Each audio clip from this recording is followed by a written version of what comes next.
사랑하는 성도 여러분, 여러분들은 지난 한 주간을 어떻게 지내셨습니까?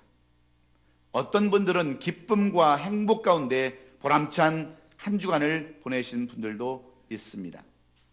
그런데 어떤 분들은 고통과 어려움 속에서 힘들게 이 한 주간을 보내신 분도 있으실 것입니다.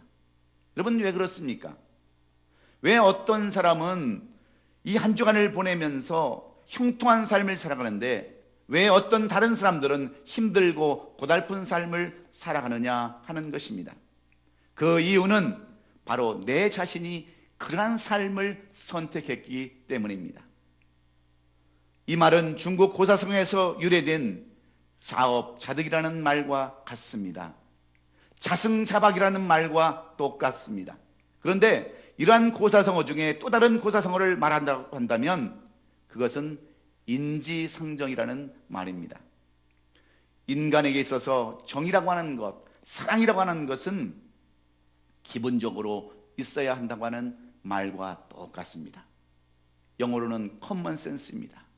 우리 인간에게 있어서 가장 중요한 기본적인 것은 사람에게 정의라고 하는 것, 사랑이 있어야 한다고 하는 것을 우리는 인지상정이라 이렇게 말합니다.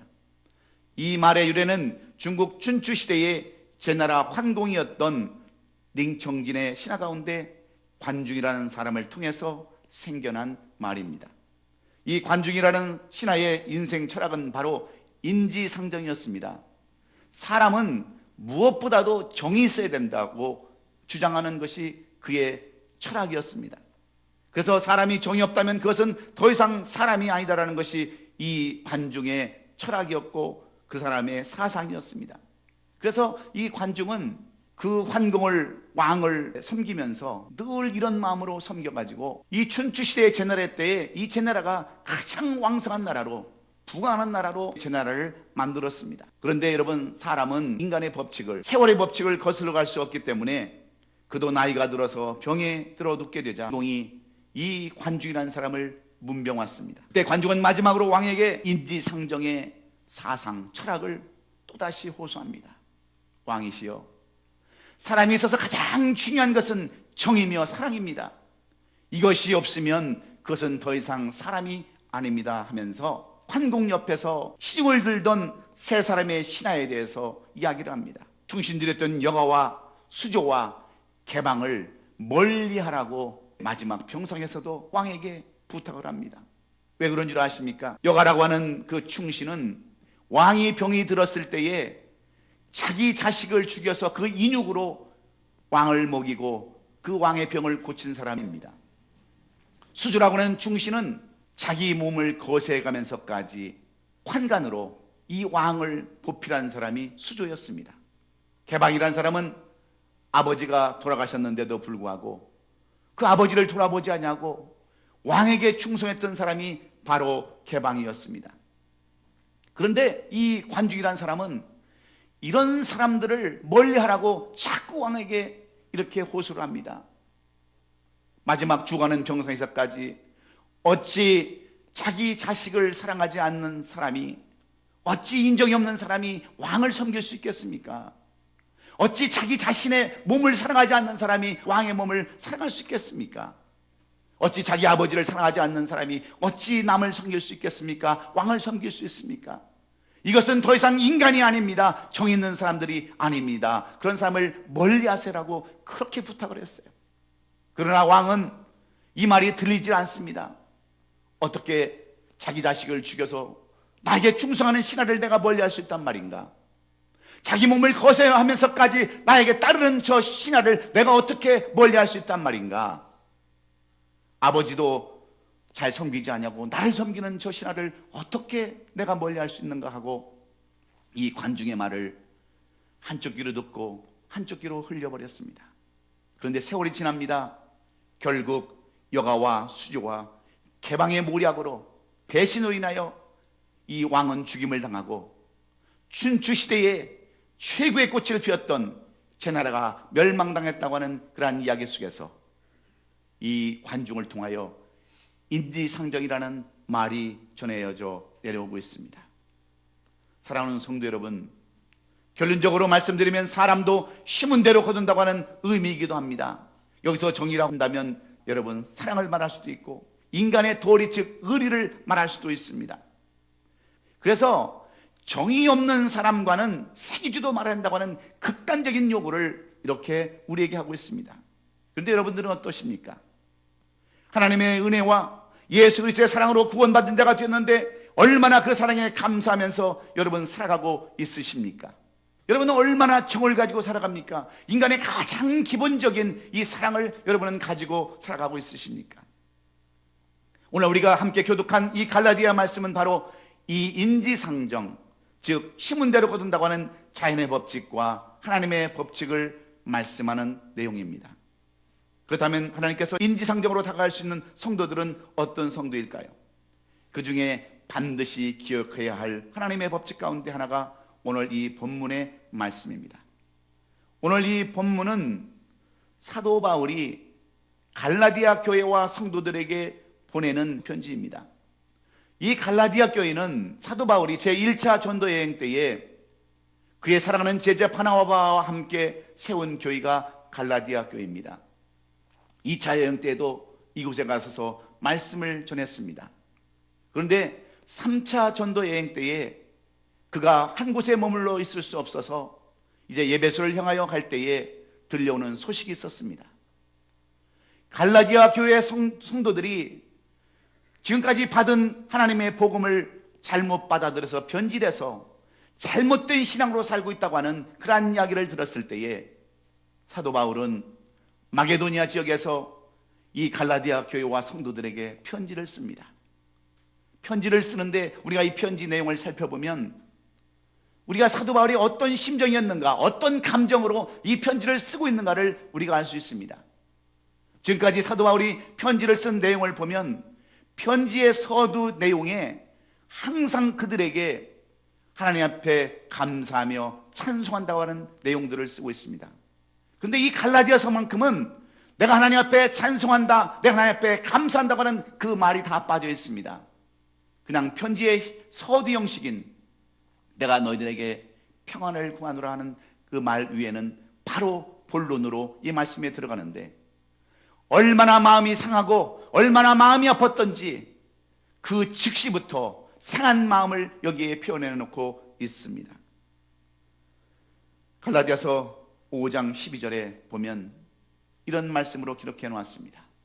너희를 어지럽게 하는 자들은 스스로 배워버리기를 원하노라. 이렇게 하면서 할례를 고집하는 유대인들을 향하여 너희가 차라리 고자가 되는 게 낫겠다라고 하면서 화내는 모습을 살펴볼 수 있습니다.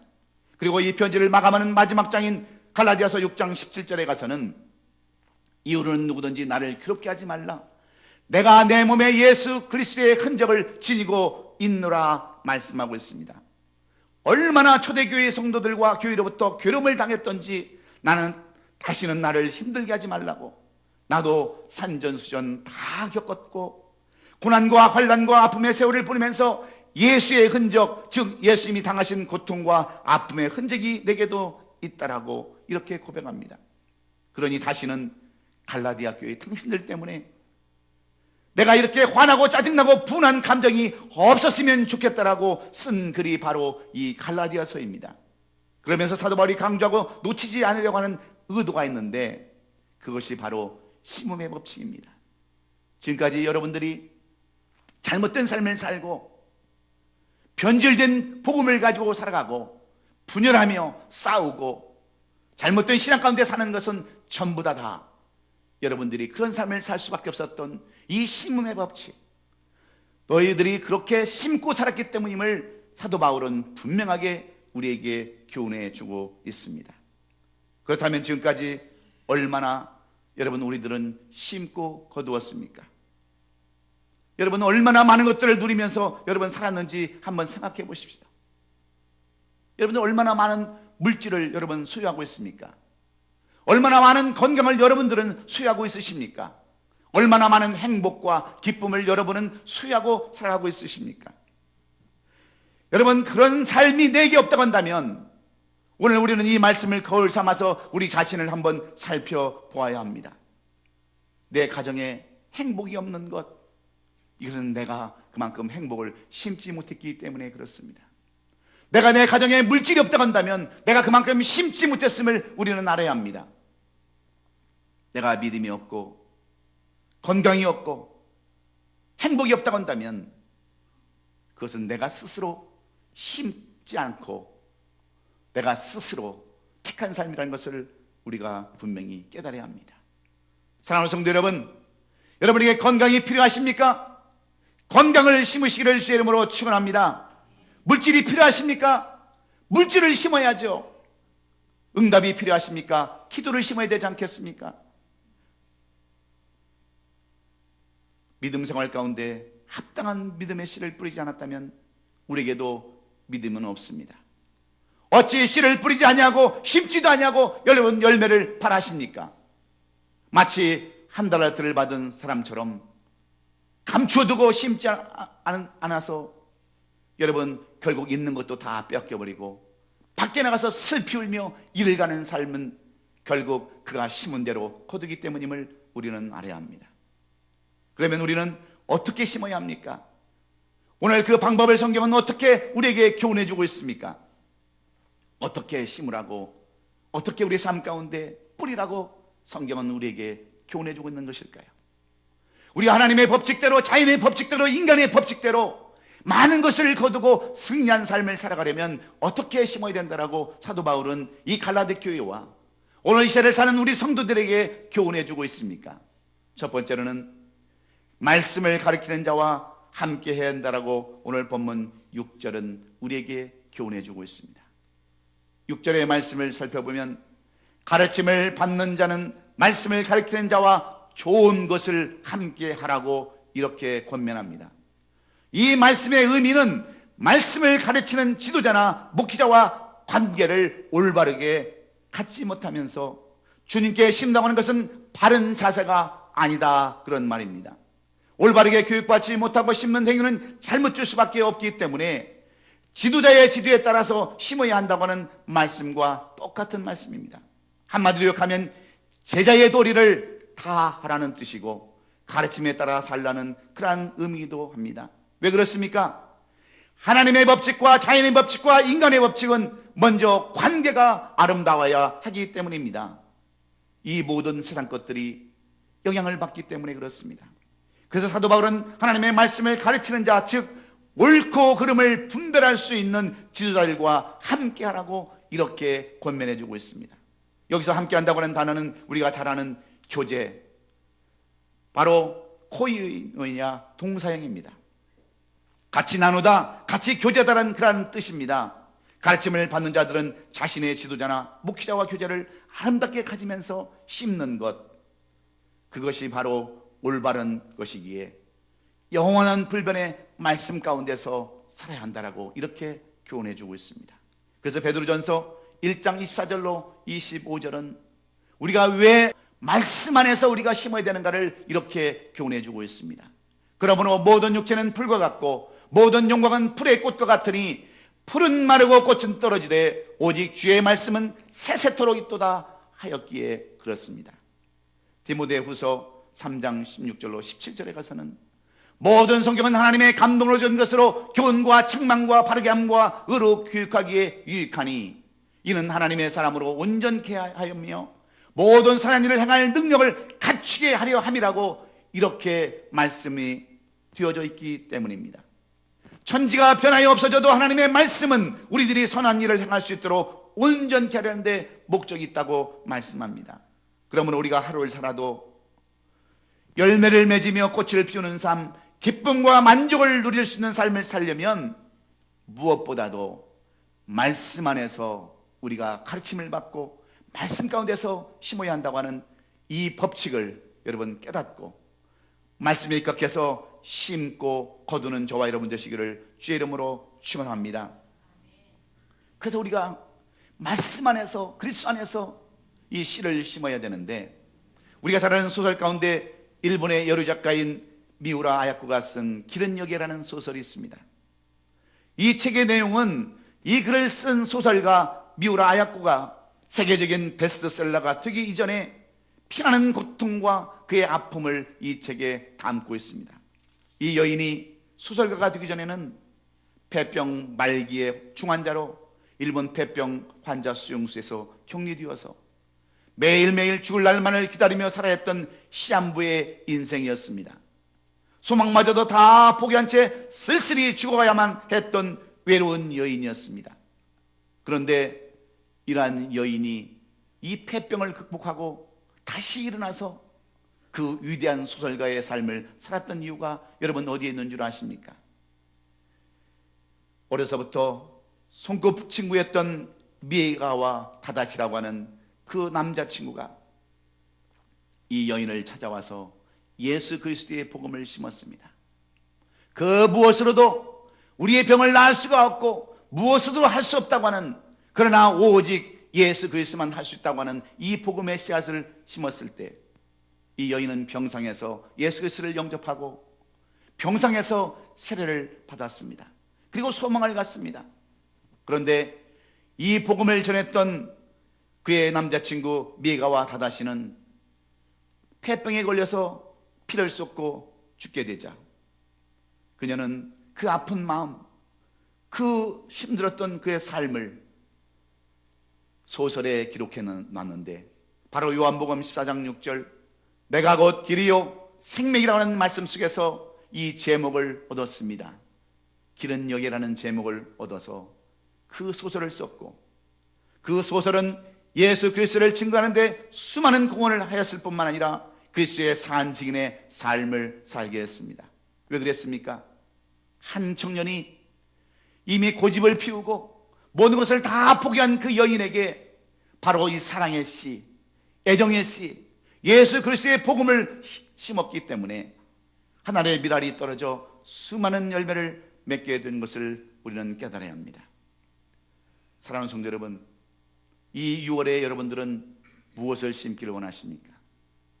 우리의 삶 가운데도 이 복음의 씨, 이 사랑의 씨를 예수 그리스도의 말씀 안에서 심기를 주의 이름으로 축원합니다. 우리 주님이 가장 원하시고 바라시는 것은 바로 한 영혼을 주 앞으로 인도하는 것이기에 오늘도 끝까지 말씀 안에서 주님이 원하시고 바라시는 바가 무엇인가를 깨달아서 이 복음의 씨, 말씀의 씨를 심는 저와 여러분 되시기를 예수 그리스도의 이름으로 축원합니다.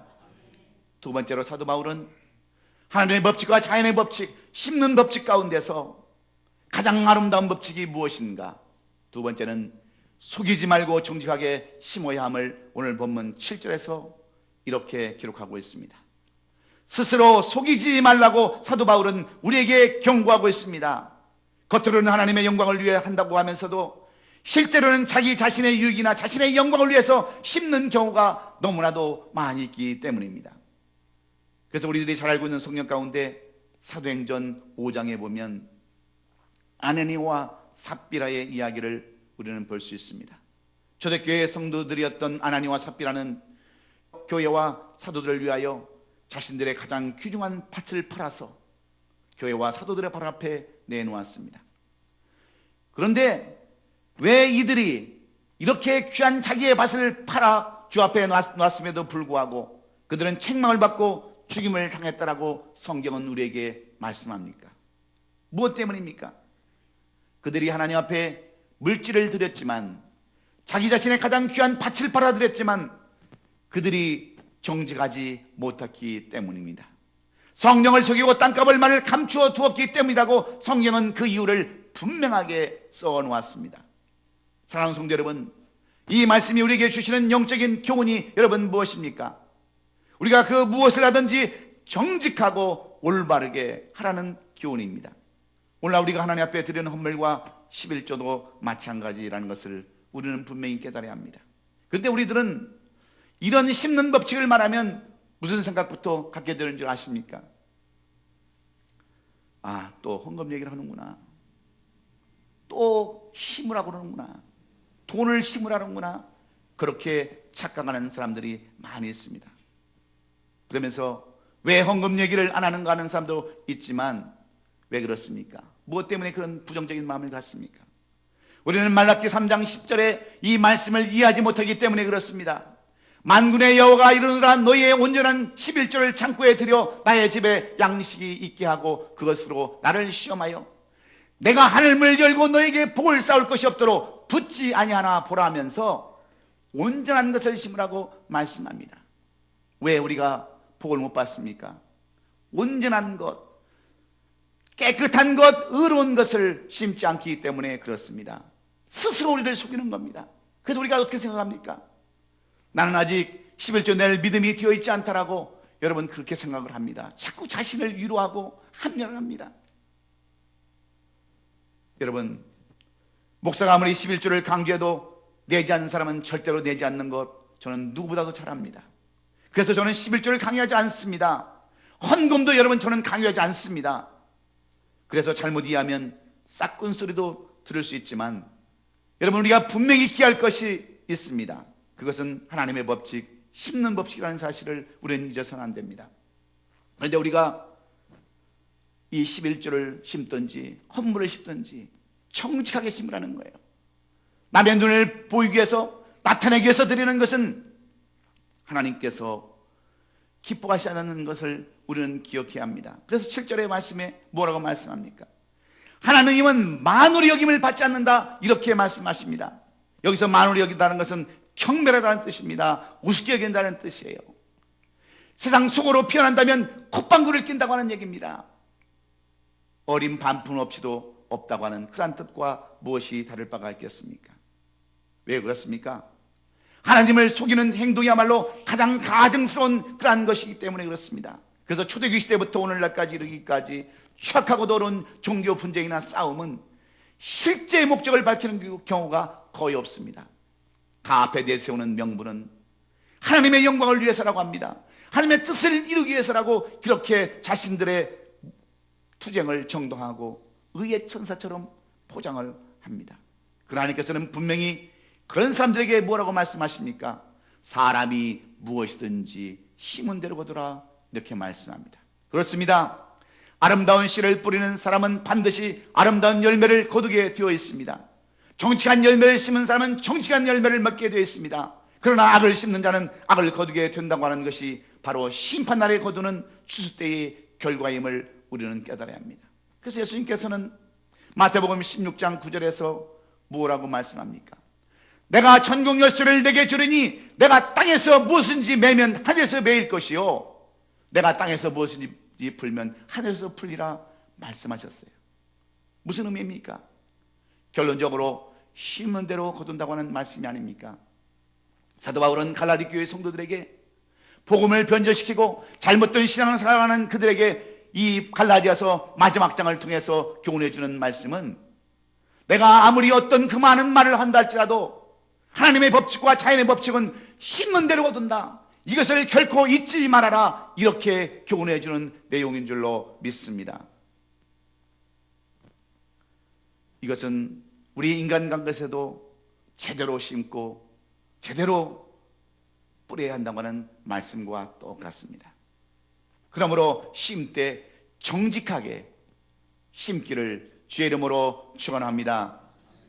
마지막으로 사도 바울은 이 갈라디아 교회 성도들과 오늘날 이스라엘 사는 우리 교인들에게 어떻게 하나님의 법칙대로, 자연의 법칙대로 올바른 것을 심고 거둘 수 있는가, 그것은 좀 더 가치 있는 것을 심고 인내해야 한다라고 우리에게 교훈하고 있습니다. 오늘 본문 8절에 보면 육체를 위하여 심는 자는 육체로부터 썩어진 것을 거둔다라고 말씀하고 있습니다. 여기서 썩어진 것이라는 것은 잘못된 것을 말합니다. 부패한 것, 의미 없는 것을 말하지만 더 나아가서는 사망에 이른다고 하는 것까지도 우리에게 교훈해 주고 있습니다. 영원한 형벌을 면치 못한다고 하는 그러한 의미와 똑같습니다. 그러나 성령을 위하여 심는 자는 성령으로부터 영생을 거두게 된다라고 이렇게 교훈하고 있습니다. 그래서 어떻게 심어야 되겠습니까? 아름다운 것, 선한 것, 좋은 것. 그런데 사람들은 그렇지 않습니다. 악하고 더럽고 취한 것, 그런 것들을 많이 심기 때문에 사도 바울은 오늘 이 본문을 통해서 잘못된 그 갈라디아 교회 성도들을 보면서 한탄하는 목소리로 오늘 잘 심으라고, 정말 정직하고 좋은 것, 산 것이 아닌 영적인 것, 하늘의 것을 좀 심으라고 이렇게 이야기하고 있습니다. 여러분들은 어떠세요? 무엇을 위해서 여러분 영적인 것을 심습니까? 여러분 한번 기도를 심어보셨습니까? 하늘을 위해서, 하늘의 상급을 위해서, 멸관을 위해서 여러분 한번 심어보셨습니까? 얼마나 여러분들은 이 가치 있는 그것을 심어보셨습니까? 그리고 심었으면 낙심하지 말고 기다려 하기에 오늘 구절은 우리가 선을 행하되 낙심하지 말지니 포기하지 않으면 때가 이르매 거두리라고 말씀하셨습니다. 무슨 말씀입니까? 싹이 나고 꽃이 피고 열매 맺는다는 시간이 필요하다고 하는 말씀입니다. 그런데 우리는 가끔 선을 행하다가 피곤해지면 어떻습니까? 손을 놓아버립니다. 지쳐서 쓰러지고 포기합니다. 그러나 열매 맺기 위해서는 시간이 필요하다는 것을 사도 바울은 우리에게 강조해 주고 있어요.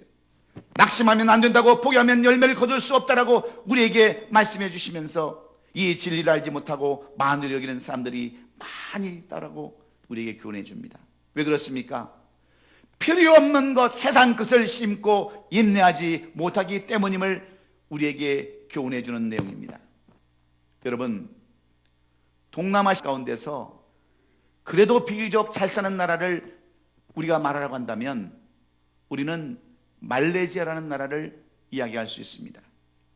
이 나라는 온 나라가 고무나무로 덮여져 있어서 전 세계가 부러워할 정도로 고무나무 원액을 가장 많이 수출하는 나라이기 때문에 그렇습니다. 그 나라 전체 수익의 3분의 1을 차지할 정도로 많은 양의 고무나무 원액을 생산할 수 있었던 것은 그들의 조상들이 말레이시아 전 지역에 이 고무나무를 심었기 때문에 그렇습니다. 그들의 조상들은 자신들의 세대를 보고 이 나무를 심은 것이 아니라 먼 훗날 후손들을 생각하고 심은 나무가 바로 이 결실을 보게 되었기 때문에 그렇습니다. 때가 이름에 거두라고 하신 이 말씀은 우리가 정하신 추수의 시간을 의미하는 겁니다. 어느 때 어디서 어떤 모양으로 거둘지 우리는 알 수 없지만 뿌리를 심은 사람에게는 반드시 꽃이 피고 열매가 맺히게 된다고 하는 사실, 이 심음의 법칙을 우리는 알아야 합니다. 그래서 피곤치 아니하면 거두라는 말씀은 하나님에 대한 소망과 신뢰를 포기하지 않으면 거두라고 말씀하고 있기 때문에 그렇습니다. 여러분 얼마나 많이 심으셨습니까? 그리고 얼마나 여러분 기다리고 계십니까? 여러분들이 참고 기다리지 못하기 때문에 올바른 신앙의 삶을 살 수 없습니다. 우리는 심지도 아니하고 기다리지 않는데 무슨 열매가 있겠습니까? 사랑하는 성도 여러분, 우리는 오늘 다시 한번 믿음이 무엇인가를 살펴봐야 합니다. 믿음이라는 것은 보지 못하는 증거들이라고 성경은 말씀하고 있습니다. 오늘날 땅 속에서 썩어지는 하나님의 비랄이 어떻게 성장해 나가고 있는지 보지 못해도 그 하나님의 씨앗으로부터 아름다운 꽃과 열매를 맺게 된다고 하는 이 믿음을 가지고 우리도 끝까지 인내하시고 끝까지 심고 견디는 우리 성도들이 될 수 있기를 주의 이름으로 축원합니다. 예수님의 이름으로 축원합니다.